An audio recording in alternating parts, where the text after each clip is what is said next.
Hello people, let us look at prisms in ophthalmology. Simply they will ask you where you use prisms in ophthalmology. So we need to understand, right? So here you can see prisms on the spectacles. So this is the prism that we know. Basically there are two plane surfaces which are at an angle, right? Two plane surfaces which are at an angle. They're not considering this as the third plane surface looks like. Anyways, look at the definition here. Prism is a refracting medium. What is it? It's a refracting medium. It has two plane surfaces inclined at an angle. Very good. So, this we saw. Look at this one now. So, the eye is here, right? And the light is coming from this side. And the light is bending and reaching the eye. There's so many prisms. The standard one that we have seen now is the triangular prism. Okay. But anyways, look at this. They are trying to explain something. This is the normal without the prism. With the prism, the light is getting bent, right? This is the focal point, is it? Or fovea, what is it? And then, again with the prism, it's bending, right? See, what they're saying is, the light ray is falling like this, and the eye deviates towards the apex of the prism. The eye itself deviates towards the apex of the prism. Interesting. So that it can focus on the fovea, looks like. See, the prism has some parts also that they have explained here. If you want, you can see angle of prism, angle of deviation, angle of emergence, angle of refraction, angle of incidence. Remember all your physics from before. So there's an apical angle or the refracting angle. Then you have the axis of the prism, base of prism, refraction through the prism, power of prism. Image formed by a prism is virtual, erect and displaced towards its apex. Okay. So how do you clean a prism? You can say hydrogen peroxide is used to sterilize prism. Okay. So what is prism, guys? Can you summarize now? Prism is a refracting medium having two plane surface inclined at an angle. So where and all will you use it? You use it in a lot of places. Just look at this. To measure the angle of squint, right? You have the prism bar cover test, Crimsey's test, two tests they are mentioning here. To measure the angle of squint, then to measure the fusional reserve, you can use it. Then diagnosis of microtropia. What is this? Tropia? Tropia we know, or orthotropia, heterotropia. What is microtropia? Means it's very mild, is it? Small tropia. Looks like this is a less than 5 degree or something. That's what they're saying. Unilateral strabismus of less than 5 degrees. That's what the internet says.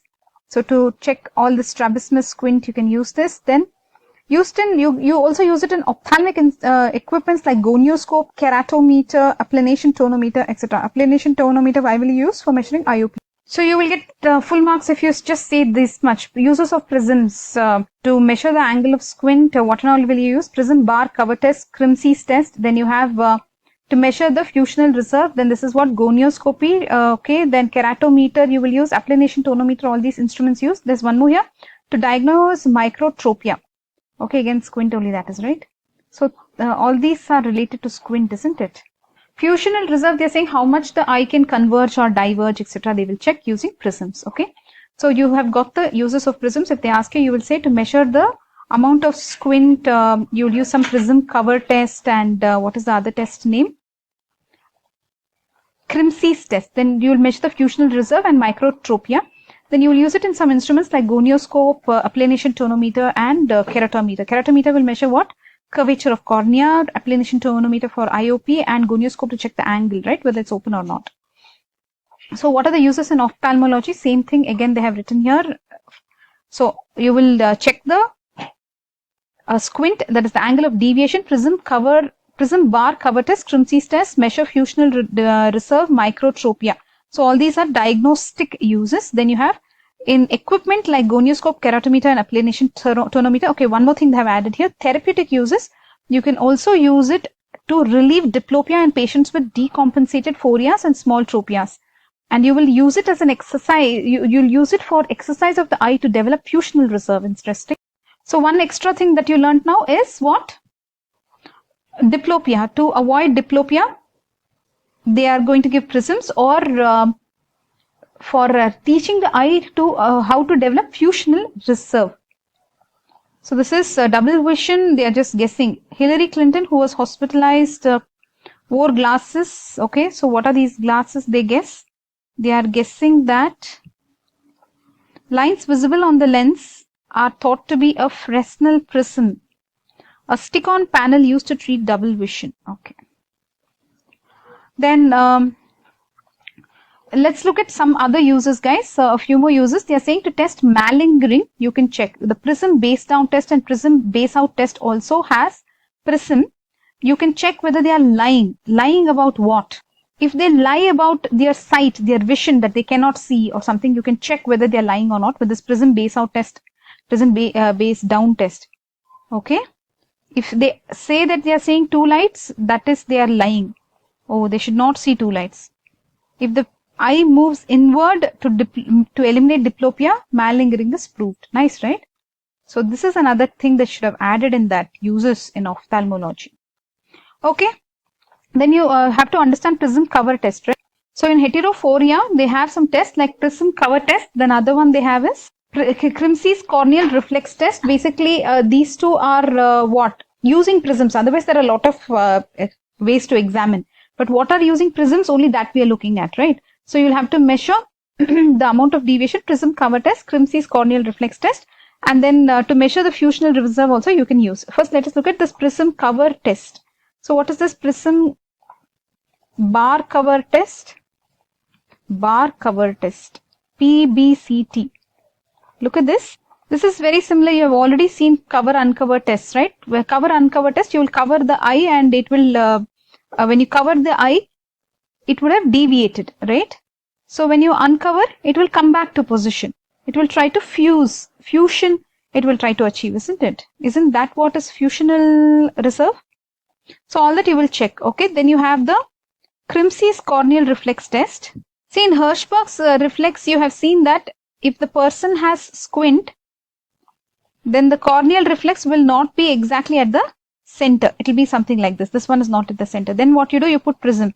You go on putting prism of increasing power and then you see what it is taking for this corneal reflex to come in the center. Something like that is the Krimsey's corneal reflex test. So in the same diagnosis, you have measurement of fusional reserve. Guys, what are you checking? Fusional reserve, the amount of the strength that the eye can converge, diverge, etc. So they are using something called Synapto4 or prism bar. Okay. Some vertical fusion reserve, horizontal negative fusion, horizontal positive fusion. The normal, these are the normal values of fusional reserve. Okay, how will this help us? They didn't tell exactly what this is. Synapto4 or prism bar. Let's search. Wait. Looks like something like this. Synapto4.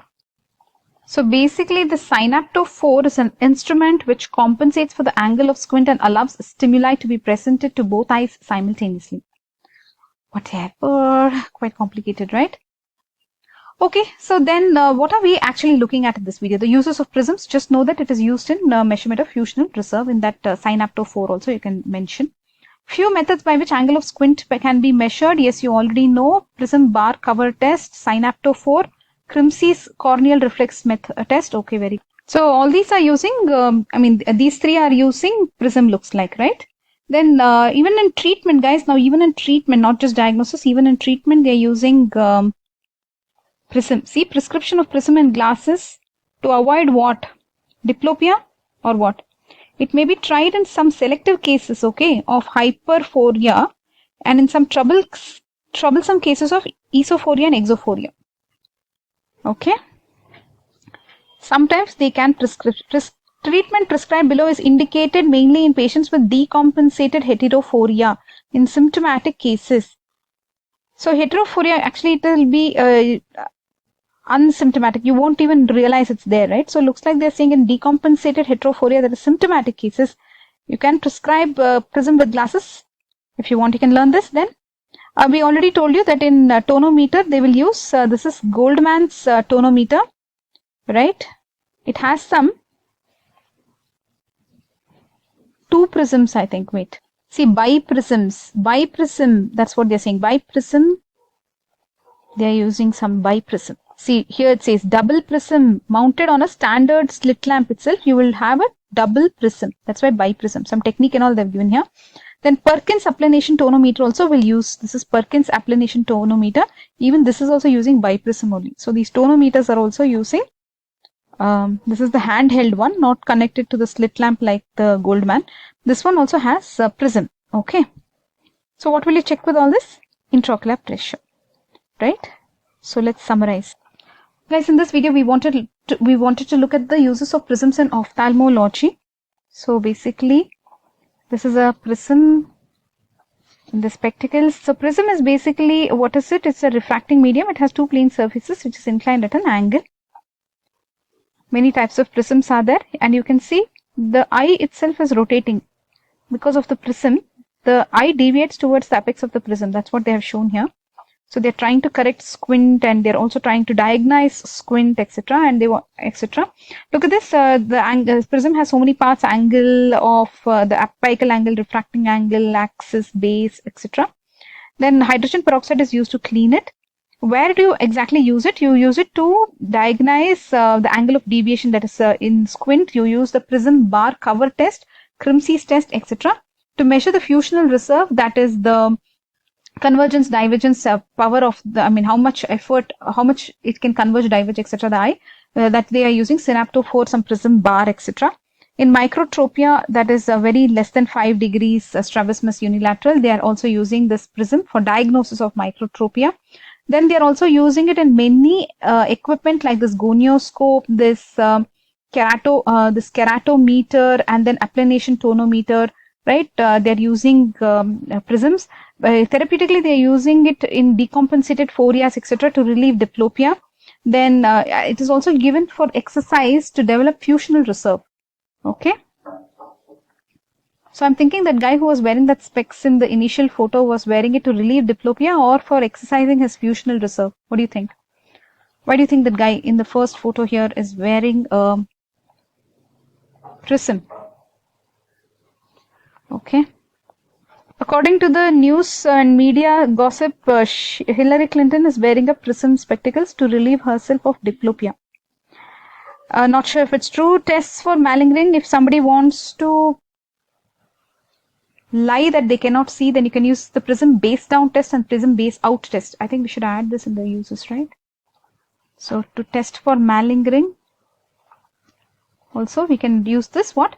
Prism base down, base out tests. Okay.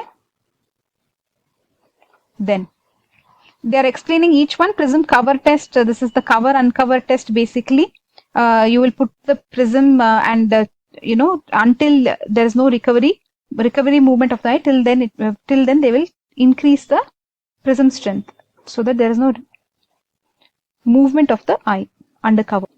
No recovery movement of the eye under cover. Okay.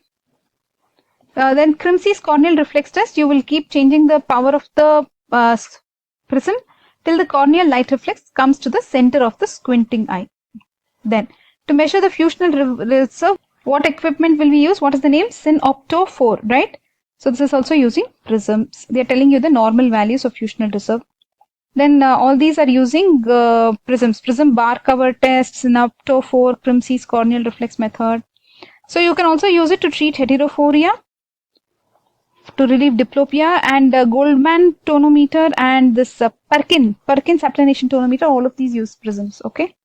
That's all for now in this video. Prisms uses in ophthalmology. Bye bye.